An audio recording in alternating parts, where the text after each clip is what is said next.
forward to hearing from our guest speaker today, who has prepared a presentation entitled A Stronger America Making the Grade. It is an honor to introduce him. You may read his bio listed in your program, but allow me a moment to highlight a few.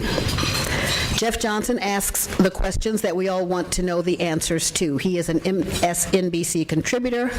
He is a political commentator, social activist, executive editor of Politic365.com. His voice can be heard on Tom Joyner's morning show. He is indeed a busy man. He is a great role model. And when I asked him, considering Sandy and the weather, I said, how did you get here? Did you the airports are closed and the trains aren't running? And he looked at me and said, I drove. I said, duh, okay. We are so pleased that you drove to Rochester, New York to be with us today. Ladies and gentlemen, please join me in welcoming Jeff Johnson.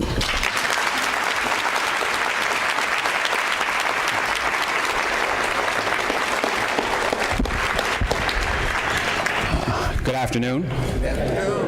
I am going to attempt to be prophetically brief, as I know many of you have to get back to work. And I know that there was a title that was given for a presentation, but I'm not going to give that. I think that there is a time and place that requires a certain message. And as I say thank you for this invitation to the committee, to its executive director, to all at the dais, to all in protocol, and all I don't know to call. There is one story that is consuming the media and will consume the media even in the face of a presidential election. And that story is about a storm, and a storm by the name of Sandy. And it's a storm that has seen millions of people in the last 24 hours lose power, has taken the lives at the current count of over 60 people, have seen businesses destroyed and houses washed away, has seen those that thought there was security wake up to no security, and cities that seemed as powerful as empires rendered helpless at the power of the move of God. And if we would be honest with ourselves, we are currently facing a storm.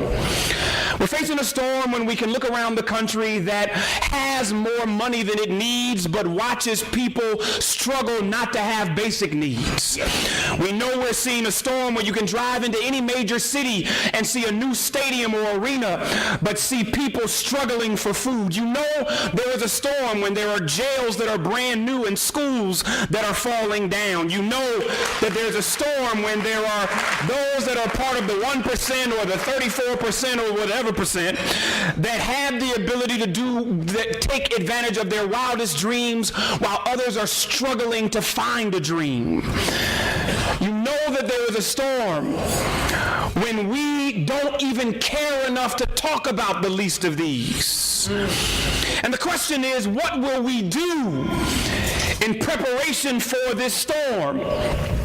See, the emergency medical, the National Weather Service is responsible for ensuring that given municipalities are aware when a storm is on the way.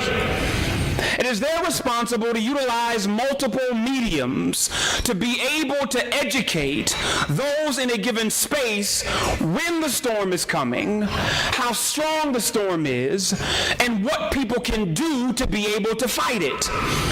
Well, the problem that I have with the storm that we are fighting is that the people who should actually have the responsibility of providing the narrative of what the storm is are afraid to. Which is why you can exist in a country that has three presidential and one vice presidential debate, and there be no mention of poverty, no mention of the poor, no mention of the working poor. And if it is, it's just to glaze over because they've felt uncomfortable about saying middle class another time. You know that there is a problem with the communication when there are those who are supposed to be fighting poverty but get rich off of the narrative of poverty. I'm going to keep it brief.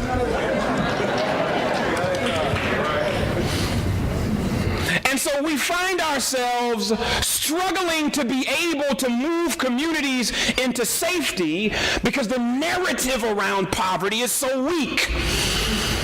When those who are broke are so broke that they feel like they got to be middle class in order for somebody to talk about them, but then when they try to classify themselves as middle class, they don't make a third of what it takes to be middle class.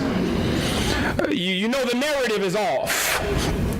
And so when the winds begin to blow, and the floods begin to come in, and the rain comes, there is a confusion in this country about what the nuances of poverty actually are.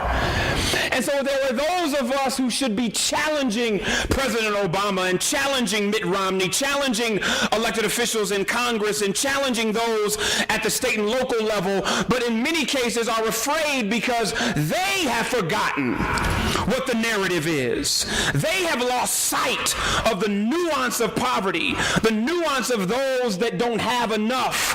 And so even as they are in committees on the Hill, and I talk to these folks, they're like, we're not sure how to talk about poverty.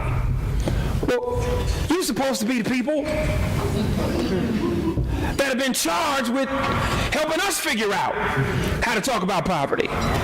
And when you have committees on Capitol Hill or committees within the state legislature who are designed to be filled with elected officials who are supposed to be able to move beyond and sift through the nuances of what poverty actually is, be able to identify whether you are a veteran that has come home that is homeless, or whether you're a child that is in the classroom hungry, or whether you are a parent that doesn't know how to put food on the table, or whether you are an elderly person that just doesn't have basic needs, whatever the nuances of where you fit within this community, somebody is fighting for you.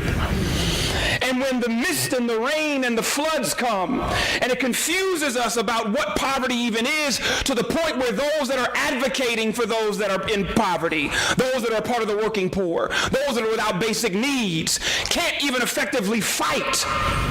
You know the storm is winning. You know the storm is winning when power becomes lost. And there are a whole lot of us that are a part of organizations and institutions, movements that were designed to be able to deal with fighting poverty and issues of poverty, but the power is off. The funding keeps getting cut. The resources continue to get distributed somewhere else.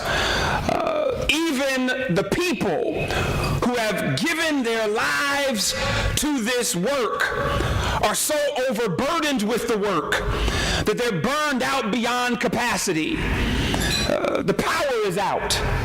And there's got to be some of us that find a way to plug into some generators, and whether that means that we begin to create non-traditional partnerships with those that we never would have thought we could work with. But those that are willing to be able to move beyond their comfort zone, to at least challenge elected officials, challenge those that set budgets, challenge those that write budgets, but even more than that, stop relying on people to fund a movement that will never effectively fund it. I just believe and have seen through understanding history and working with those on the ground that there is always someone who wants to give, but oftentimes there are people that have the resources and the desire, but not the vision, and have never been asked. I'm tired of being so demeaning of the 1% that we believe that all of the 1% doesn't care about the 99%, to the point where if they were effectively engaged with a replicable model and a functioning and pragmatic strategy, that they wouldn't be willing to invest in it. But we bang our heads begging people who have proven time and time again that they will never effectively fund the work that we do. I know some of y'all don't like to hear it. I don't care. Because the reality is it's true.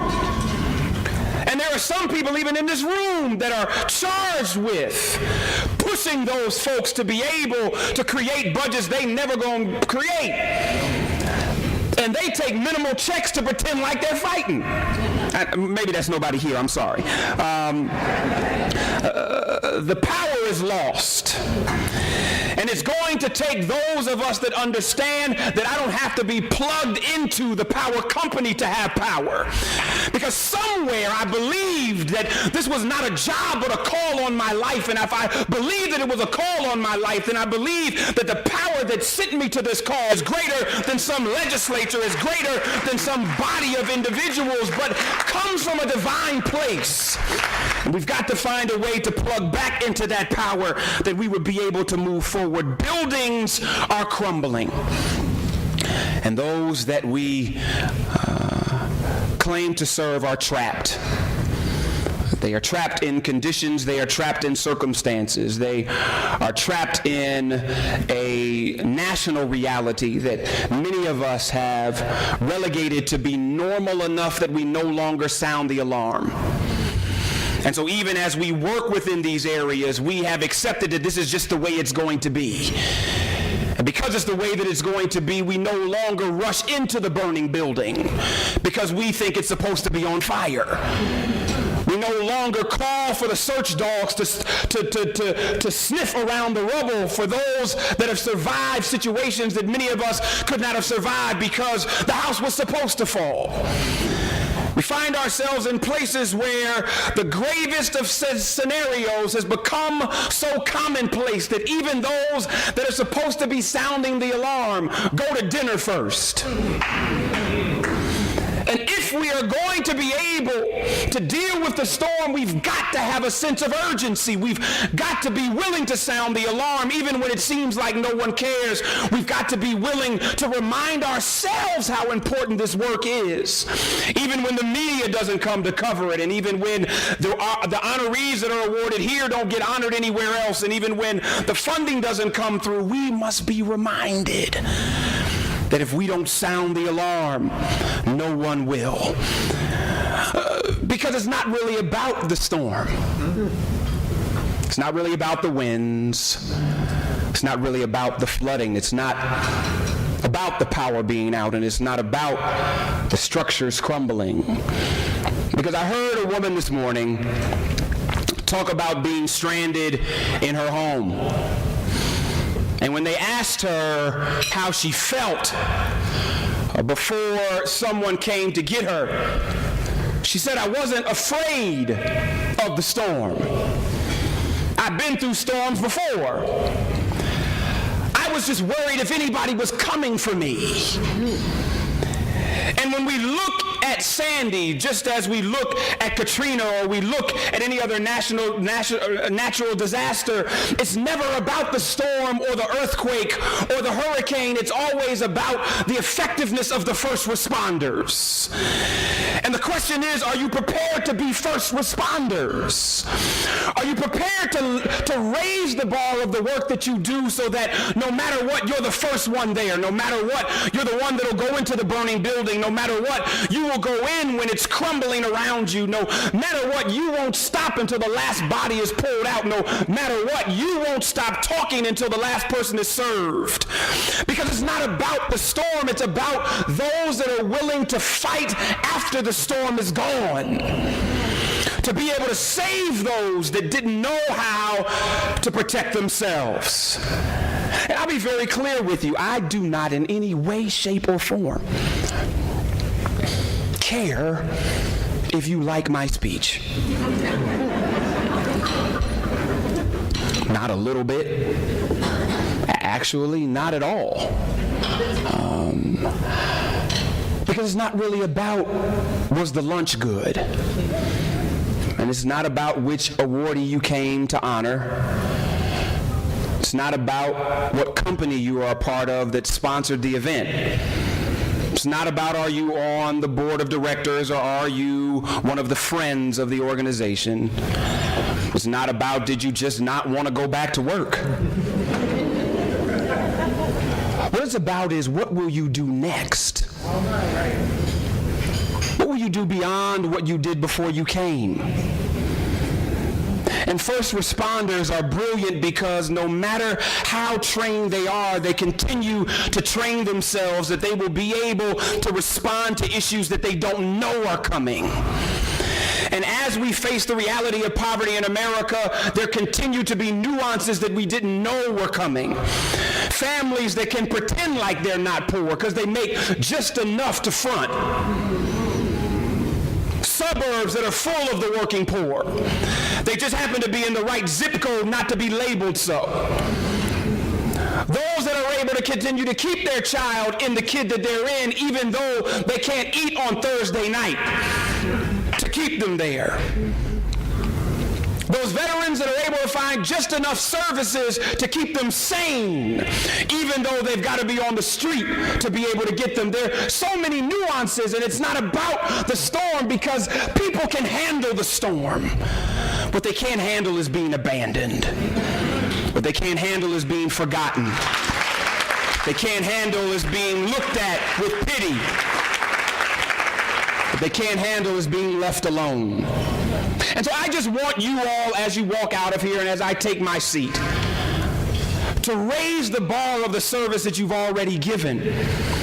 That as the next storm comes, you are more equipped to be able to fight it before it ever lands. I just want you to be like Tyrone.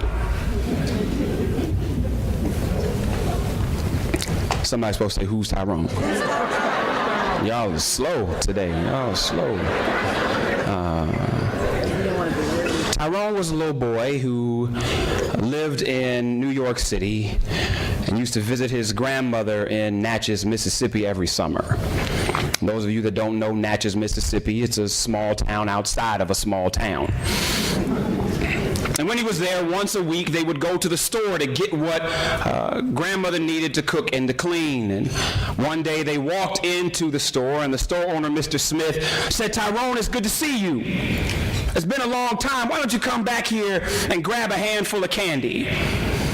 And Tyrone looked at Mr. Smith, said, with a Harlem swag, "Man, I don't know you.